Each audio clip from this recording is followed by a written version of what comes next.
Some of the scariest things in the world don't happen in abandoned buildings or dark forests. They happen on streets you've walked 100 times, in houses you've lived in for years, in hallways that should feel safe. They happen in the ordinary, slipped in between the moments you weren't paying close enough attention. Tonight I have 3 stories, sent in by real people, not writers, not thrill seekers, just ordinary people who experienced something they've spent years trying to explain. 3 accounts, 3 moments where the world cracked open just slightly, just enough for something else to show through. Keep the lights on. Let's begin.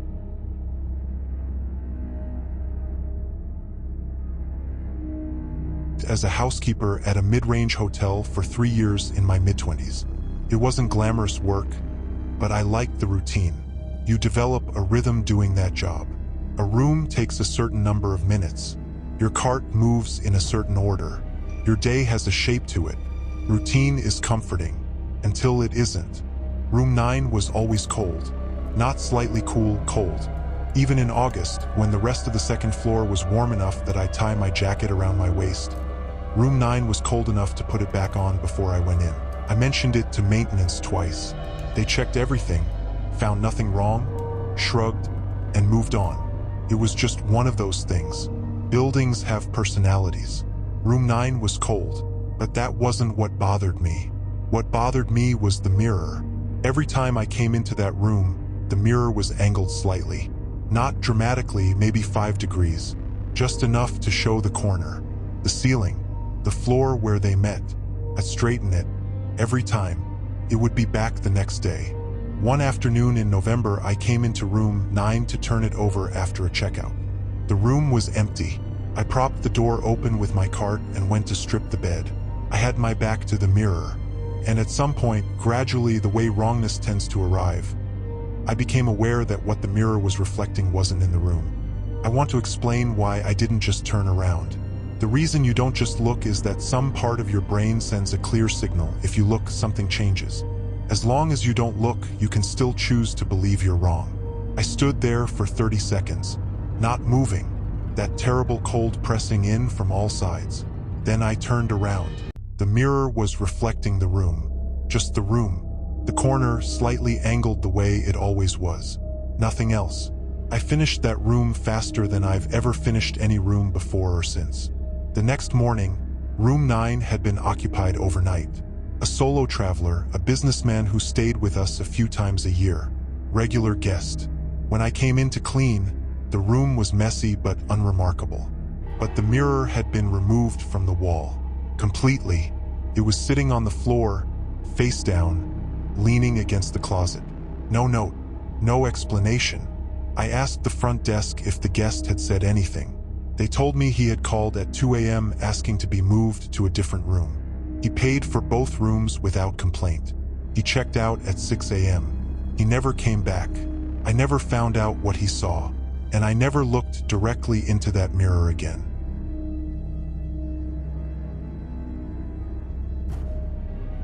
I lived alone in my late 20s. Ground floor of a duplex on a quiet residential street. Not a dangerous area, just regular. I felt safe there, or I did for a while. My schedule was almost mechanical. Alarm at 6:30. Coffee. Out the door at 7:50. Walk 3 blocks to the bus stop. Bus at 8:05. Same thing 5 days a week for almost 2 years. In February of that year, I started noticing a man on my street. I want to be precise. At first, I just noticed a man, someone I didn't recognize, standing across the street in the morning. The first few times I saw him, I didn't think anything of it. People stand on sidewalks, but then I started noticing he was always there at the same time, 7:50 to 8:10. That window reliably whenever I looked up, and he was always doing the same thing, standing, not waiting for the bus, not looking at his phone, just standing, facing my direction.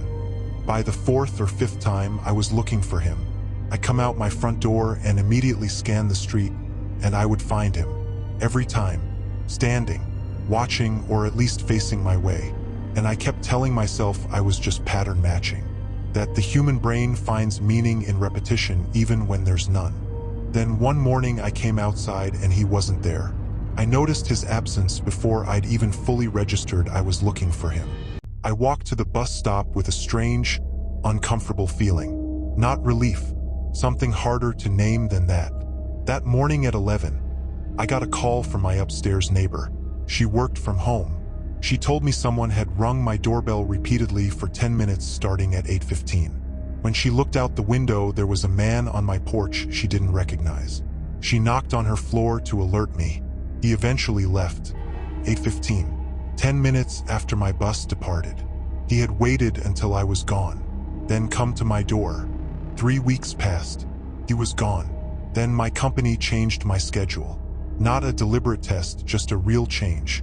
New core hours. I'd leave at 9 instead of 7:50. The first morning of the new schedule, I came out my front door. 9 a.m. exactly, and I scanned the street from habit. He was there, not at the same spot as before. At a different position, one that made sense for 9 a.m. A different angle, like he had adjusted. I went back inside, locked the door, called in late, and didn't leave my apartment for the rest of that day. The police said it could be coincidence, that I couldn't be certain it was the same man. They told me to consider a security camera and alter my route. He was never there again after that. I moved out 4 months later. I've never seen him since. But the thing I can't explain, the thing no one has ever been able to explain to me, is the adjustment. You can learn someone's schedule by watching them.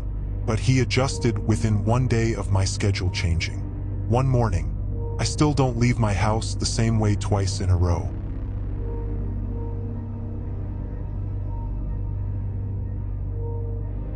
My mother passed away 4 years ago.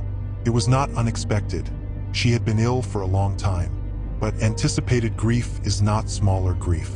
You've been grieving the whole time. When the death arrives, it just gives the grief somewhere to land. We spoke on the phone every Sunday night without exception for my entire adult life. She would call at 7. We'd talk for 45 minutes. And she'd always say the same thing at the end of every call. "Okay, I love you. You're going to be just fine." After she died, Sunday nights were the hardest. 7 o'clock specifically, the hour when my phone used to ring. About 8 months after she passed, I was having a particularly bad Sunday. Nothing dramatic, just grief which doesn't need triggers. It just rises sometimes like weather. I was sitting in my living room at 7:15, not really doing anything, just sitting with it. My phone rang. I picked it up without looking at it because I was distracted, and I said hello. And there was a sound on the other end of the line that made every thought in my head go completely silent. It was my mother's voice. I need to be careful how I describe this because I know how it sounds. I'm a nurse. I deal in clinical reality every day. I know what grief does to perception. I know about auditory hallucinations. I know all of that. What I heard was my mother's voice, not something that reminded me of it. Her voice, the specific texture of it. It lasted 4 seconds. Then the line went dead. I sat there for a while. Then I looked at my phone to see who had called. The screen showed a call lasting 6 seconds. And the number it came from was my mother's cell phone number. I want to explain what that should mean. When my mother died, we kept her phone active for 2 months to catch important calls. Then we canceled the service. The number was decommissioned. I called the carrier personally.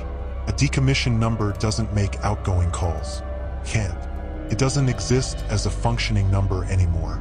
I called my sister that night and asked if she still had Mom's phone. She confirmed it had been discarded. She asked why I was asking. I told her I'd gotten a wrong number. I didn't tell her the rest. That night, sitting alone after I'd gotten off the phone with my sister, it came back to me. The way things do, fully formed, rising up from somewhere underneath conscious thought. What she had said in those 4 seconds. "Okay, I love you. You're going to be just fine." Exactly what she always said. Exactly those words. In that order. In her voice. I've been trying to decide for 4 years what to do with that. Whether it was grief and coincidence and the brain's extraordinary capacity to construct meaning from noise. Whether it was something I'll never be able to explain. Whether it even matters which one it is. I think the reason I'm finally telling this story is that I've realized something. It doesn't frighten me anymore. Whatever it was, whatever it means, the message was the same one she gave me every Sunday for 20 years. And I still believe her.